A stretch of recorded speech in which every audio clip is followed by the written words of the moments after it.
Hello everyone! Welcome back to our YouTube channel!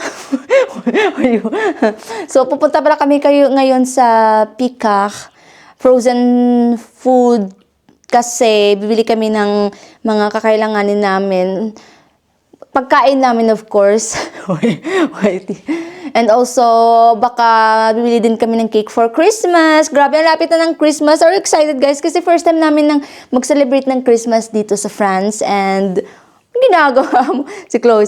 Kakagising na si Chloe. Actually, yung asawa ko lang sana yung aalis. Kaso nga lang, gising naman si Chloe. So, sasama na lang kami. So, samahan nyo din kami, guys. So, see you outside. Woo! So, yun. Lalagay lang natin si Chloe sa stroller niya. Kasi, pag carrier kasi, ang bigat niya na Mga 9 kilos na siguro. So, kailangan natin siya ilagay na lang sa stroller. Actually, stroller lang talaga. Pero, minsan, nilalagay ko din sa carrier pag in case na umiiyak siya. Pero dala ko talaga always yung yung carrier in case na minsan kasi iyak-iyak siya. Kaya diyan ko sa nilagay kasi naman yung ang kamay ko sumakit lang dahil bigat na siya. So lalagyan natin siya ng kasi ang ginaw sa labas. I don't know how many degrees outside today? Like 11? Oh yeah, Maybe 10 degree outside, so still cold. Chloe na! Chloe Wow! Hate niya talaga lagyan ng hate niya talaga lagyan ng ang tawag dito, ng bonnet. Kasi, hindi siya nasanay. Kasi nung bata siya, hindi ko talaga siya nilalagyan ng bonnet kahit lumalabas kami. So, yun nga, hanggang ngayon hindi talaga siya nasanay. Wait lang, Chloe. Lagyan ko din siya ng blanket kasi in case na maginaw, may blanket siya. See? Wala na. Finish na. Say hi. Hello. Yan talaga. Hindi talaga. Every time talaga. Yan talaga yung problema ko sa kanya.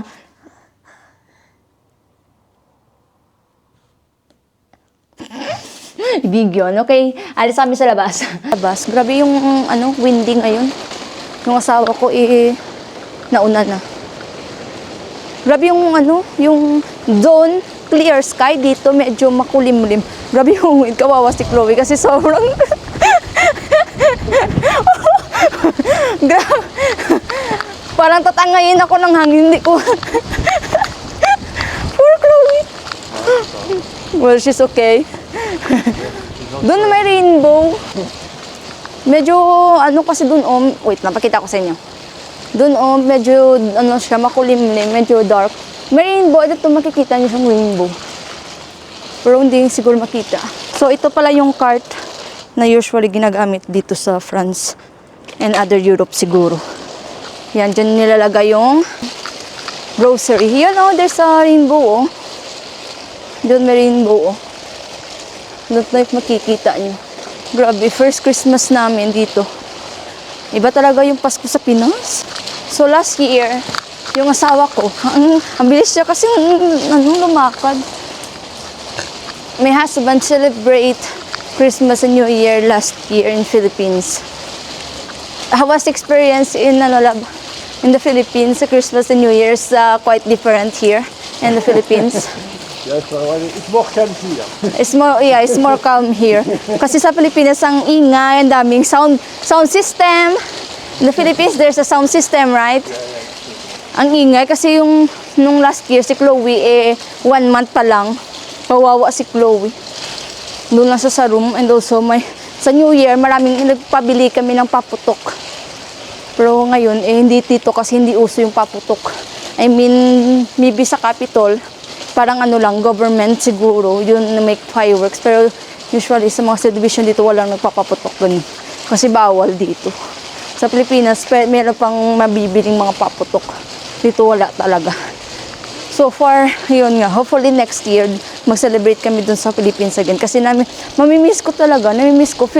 Kahit ngayon, namimiss ko yung Christmas and New Year sa Pinas.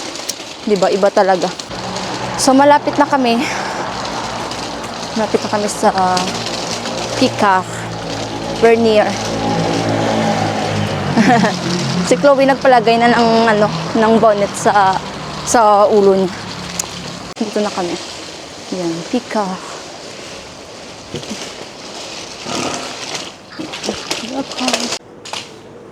So, ito yung ano. So, yung mga paninda nila dito. May mga chocolate din.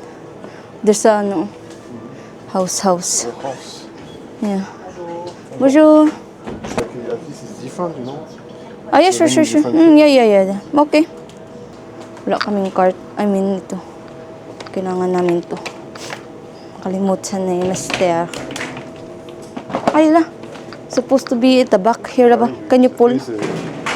Oui, c'est mieux. It's better. Yeah. Ito, may mga vegetable din sila na nabibili. So, ito yung mga presyo nila.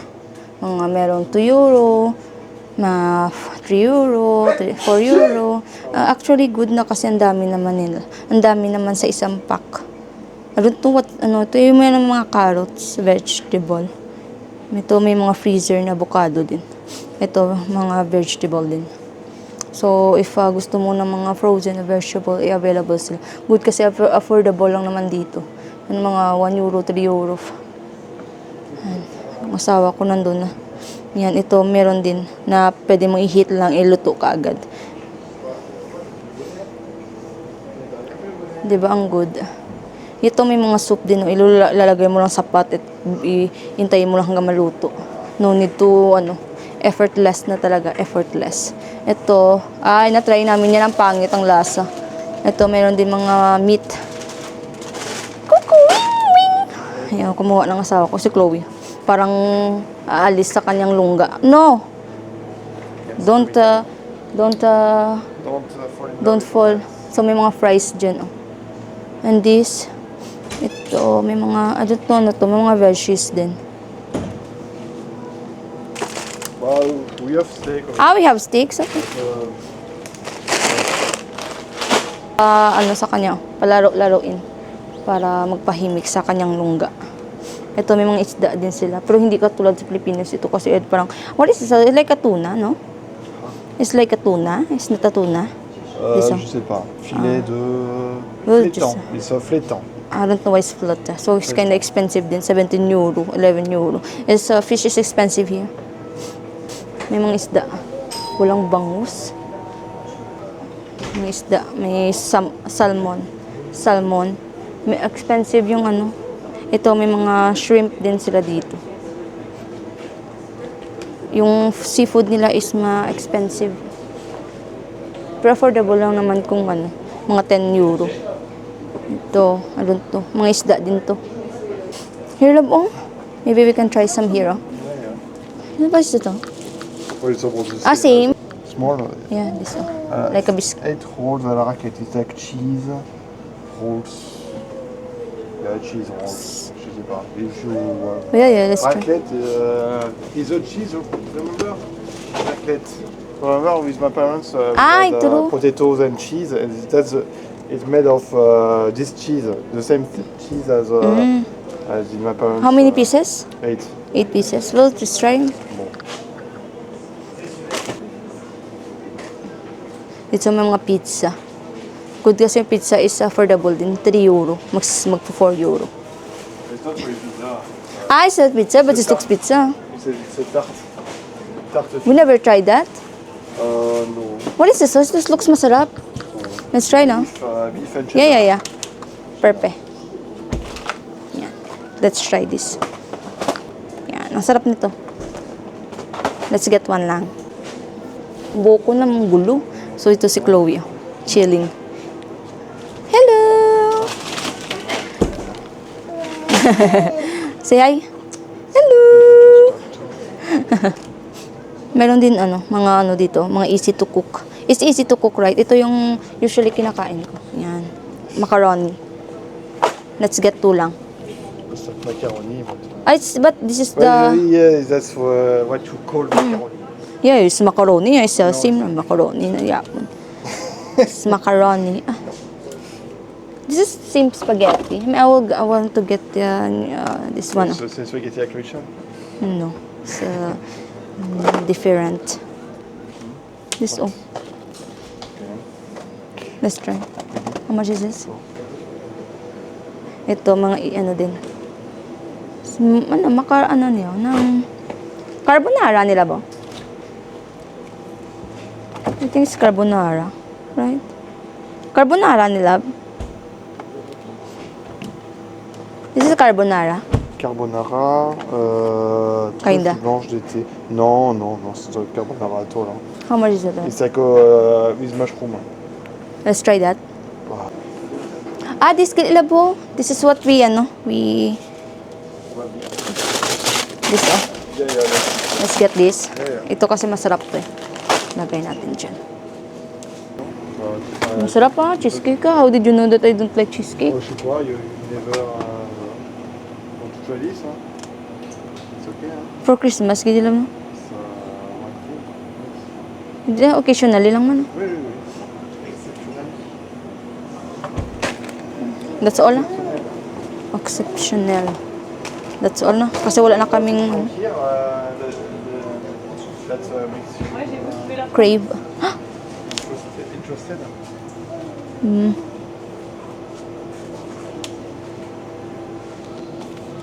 Ay, what is this? Seems big ba? Bûche cassée. Ouais, j'ai vu ça. So, magbabayad na si Adeline. Adeline, magnaga na babayad. Man, bayad na si Adeline. Tapos na nga kami mag-grocery. Grocery. Bumili ng ng mga frozen food. So, it's good kasi kahit ilang araw mo hindi mo kain kasi frozen naman. So, okay lang. No need na to worry. And also, hindi naman mapapanis yun kasi frozen nga, di ba? Diyan, medyo maluwalas pa. Pero dito, yung asawa ko, you walk so fast, love. May HTL is, yung isang step niya, ikaulawa ko na. Yung kagandahan lang dito sa Europe, kasi hindi sila binabagyo, walang volcano na nag-i-erupt, and also walang tornado. Parang na talaga, blessed lang talaga yung country nila.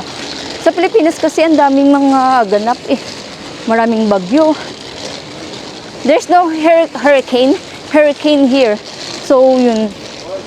There's no tornado also. Yung snow lang, there's a snow in other part and also there's a big ice comes. Yeah, yung mga ice lang. I think nangyari yan sa Pilipinas yung umuulan ng ice. Na ang sakit siguro sa yun. So maraming mga car na nabiak. Their car glasses is broken. Like glass like that. Yeah, yes, very big.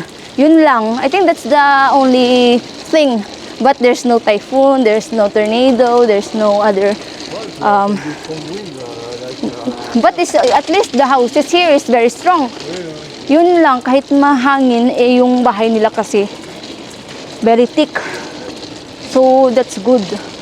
Dahil Pilipinas kasi syempre kahoy-kahoy lang din yung bahay. Tapos, bagyuhin pa yung malakas na may baha pa sa Pilipinas dito.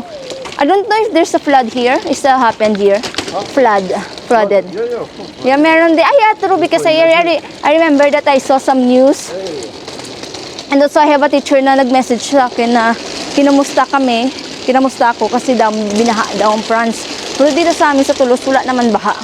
Maybe sa other part in France siguro there's a flood. Because before my teacher in college messaged me if we are okay because she saw a video that there's a flood in France. So maybe the other places in France, but here in Toulouse there's no flood. Kasi yung mga nila dito, yung sa mga tubig unlucky kaya hindi na pa-floodan. Hindi bumabaha dito. Gets, no? So, hindi naman malayo sa amin dito. So, walking lang. Mga 5 minutes walk to arrive in Carrefour. In, Pika. Yeah, 5 minutes. I think mga 5 minutes to 4 minutes walking lang yung Sobrang lapit lang talaga yung grocery dyan. Sobrang lapit lang talaga. And also, yung mga stores here malapit lang. So malapit lang din kami sa Capitol. So yun. Good kasi malapit lang kami sa lahat. So nandito na kami sa apartment. Yan. Where's the key? It's outside? Oh. Nakalimutan ko yung susi. Last time, yung naglilinis dito sa labasan, kinatok ba naman kami. nag-doorbell. Kasi daw yung susi pala is sa labas. Good kasi yung may nakakuha ng susi. Or hindi kami pinagtripan kasi yung susi pala nandun sa labas. And one time, there's a cleaner that, That's the Guardian. the guardian niya. Yun, good kasi hindi, sinabi niya, yung susi niyo nasa labas. Kasi nakakalimutan. Hindi naman nakalimutan, pero yung asawa kasi nakakalimutan. Nakala niya, kinuha ko na, pero hindi pala. Yun. Nandito namin sa bahay! So, yun nga, nagpainit ako ng ng pagkain ni Chloe. Kasi, papakainin ko siya. Kasi kaninang umaga, nagluto ako ng pagkain niya. Ito, chicken with broccoli, carrots, patatas, kamatis, ahos, at bombay. Kamatis, ahos, bombay. So yun, minix ko lang. Kasi gustong-gusto talaga to ni Chloe. Good kasi hindi na ako mapuproblema kung anong papakain ko sa kanya today and tomorrow. Kasi okay pa naman yan hanggang tomorrow. So, also, nagluto din ako ng actually, pinainit ko lang din to Ito, yung galing sa pika. Yan. So, ito. Macaroni chuchu. Yan. Yan. Masarap to. Parang, lang. Mas ng spaghetti. Si Chloe, naglalaro-laro. Chloe! Hey! Hi!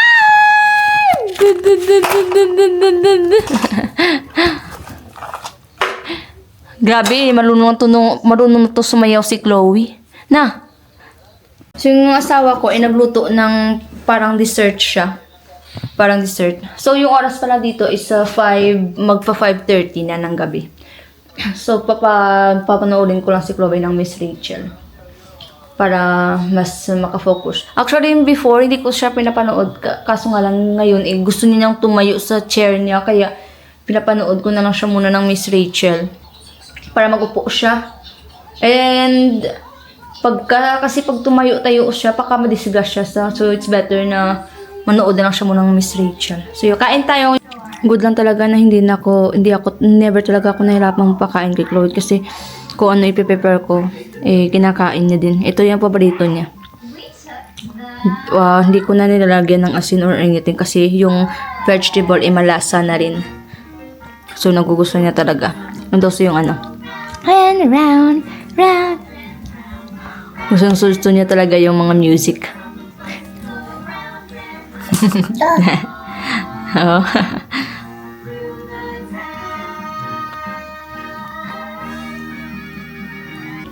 Big help din talaga si Miss Rachel kasi may mga time talaga na iyak siya. Si Miss Rachel yung yung example, nagising siya biglang iiyak. Baka I don't know if tinakabagan ba or kasi may time talaga na bigla siya nang iiyak. So I don't know kung anong reason, nilagyan ko lang pero hindi siya nagtatahan.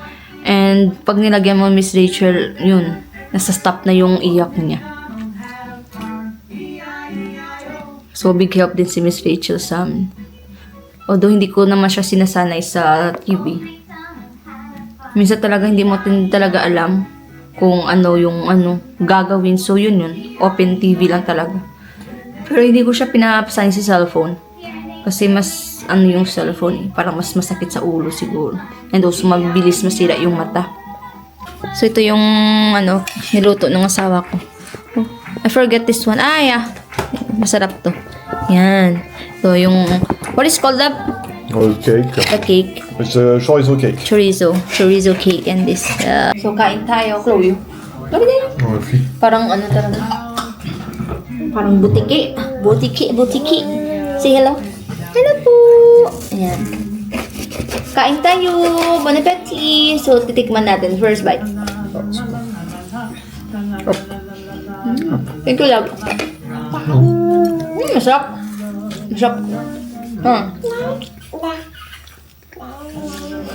Masarap siya. I like it.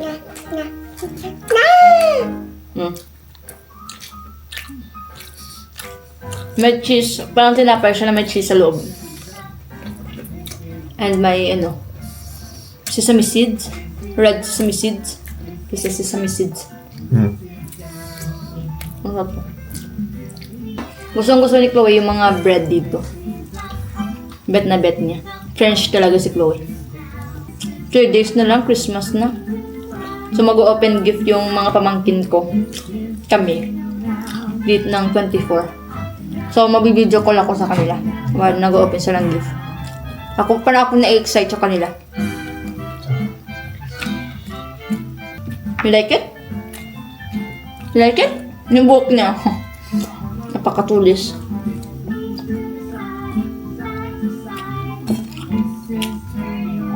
Masarap din to.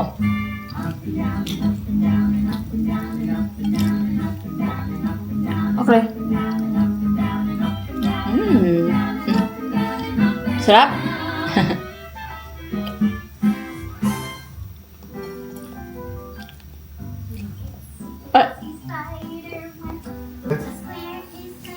No? Je préfère 10. No, some boats masarap ah. I eat this oh. Yun na sa. Oh, be careful ah. So that's all lang for today's video mga kazay. Hopefully you like this video and see you to our next vlog. Bye-bye! Bye-bye!